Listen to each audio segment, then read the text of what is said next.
Hello friends, నేను మీ హిమబిందు. ఏంది early మార్నింగే బయలుదేరేసింది ఎక్కడికా అనుకుంటున్నారా? మా నెల్లూరుకండి. మా బ్రాంచ్ మేనేజర్ కిరణ్ అన్న వాళ్ళ అబ్బాయితో కలిసి, మా నాయుడుపేట రిపోర్టర్తో కలిసి నెల్లూరు బయలుదేరేశానండి. ఎందుకంటే ఈరోజు మా స్టార్ 9 ఛానల్ ఏపీ ఫైబర్ నెట్లో 96 ఛానల్లో రాబోతుంది కదా. ఆ పూజ కార్యక్రమానికి మా బ్రాంచ్ మేనేజర్ కిరణ్ అన్న వాళ్ళ బాబు, మా రిపోర్టర్స్ అందరం కలిసి మార్నింగే 8కే బయలుదేరేశానండి. ఈరోజు వెళ్ళిన కార్యక్రమంతో పాటు వీడియో ఎలా తీయాలనేది కూడా నేర్చేసుకున్నానండి. ప్రతిసారి ఆఫీస్కి వెళ్ళినప్పుడల్లా ఏదో ఒకటి నేర్చుకుంటూనే ఉన్నాను. ఊరికేనే అయితే రావటం లేదు. ఈసారి అయితే మాత్రం వీడియో కెమెరా చేత్తో పట్టుకొని ఎలా తీయాలి, ఏంది అడ్జస్ట్మెంట్ లేనిది, సెట్టింగ్ లేనిది అన్నీ నేర్చేసుకున్నానండి. ఏదో అంత ఎక్స్పీరియన్స్గా కాకుండా ఏదో కొద్దో గొప్ప వీడియో తీయడం అయితే స్టార్ట్ చేసేసాను. పర్లేదులే, బెటర్ అనిపించింది. అలా పూజా కార్యక్రమం అయిపోయింది.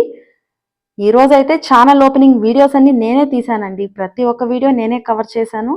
అది ఎలా వచ్చిందో అనుకుని అయితే టెన్షన్ అయితే మాత్రం స్టార్ట్ అయిపోయింది. కానీ పర్లేదులే, బెటరే అనిపించింది. అయిపోయాక గురువు గారి దగ్గర ఆశీర్వచనం అయితే తీసేసుకున్నాను. ఇంక నుంచి అయినా హ్యాపీగా ఉండాలేమో ఈయన బ్లెస్సింగ్స్ అని అనుకుంటూ ఆశీర్వచనం అయితే తీసేసుకున్నాను. ఇంక నుంచి ఆన్ స్క్రీన్ కనిపించాలి కదండి, అందుకనే ఎలా ఉంటానా స్క్రీన్ కని శాంపిల్కి అయితే టకా టకా 4 ఫొటోస్ అయితే దిగేశాను. ఆ తర్వాత మా సార్ ఛానల్ గురించి మాట్లాడారు.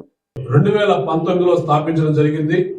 ఆ ఛానల్ ఈరోజు చిన్నగా ఉండి ఒక యూట్యూబ్ గా ఉండి అంతంత ఎదిగి ఈరోజు ఏపీ ఫైబర్ నెట్ లో జిల్లా స్థాయిలో ప్రసారం అవుతుంది. అంటే కావల్ నుంచి తన దాకా తన ప్రసారాన్ని కొనసాగిస్తున్నాం. ఛానల్ నెంబర్ 96లో ఏపీ ఫైబర్ నెట్ లో కొనసాగుతుంది. దీంట్లో బ్రాడ్కాస్టింగ్ లో ఆఫీస్ ప్రోగ్రామ్ కంప్లీట్ చేసుకున్నాక నెల్లూరులోని రియాజ్ హోటల్కి వెళ్ళి మటన్ బిర్యానీ తినేసి మేమైతే సుల్లూరుపేట రిటర్న్ అయిపోయాము. ఎందుకంటే ఈరోజు తండేల్ మూవీ రిలీజ్ అండి. ఫస్ట్ డే ఫస్ట్ షో చూద్దాం అనుకున్నాం, కానీ బట్ ఫస్ట్ షో అయితే కుదరలేదు. కానీ ఆఫ్టర్నూన్ 2 o'clock షో అయితే మాకు టికెట్స్ అయితే చిక్కినాయి.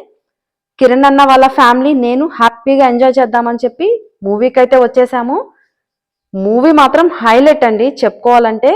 ఈ మధ్య కాలంలో వచ్చిన మూవీస్ లో ఇదైతే నాకు నచ్చిన సూపర్ డూపర్ హిట్ మూవీ అండి. ఎక్సలెంట్ ఉందండి మూవీ అయితే. ప్రతి ఒక్కరు చూడండి, తప్పకుండా మిస్ కాకుండా. మూవీ అయితే సూపర్ అంటే సూపర్ అండి. ఇవండి ఈ రోజు సంగతులు.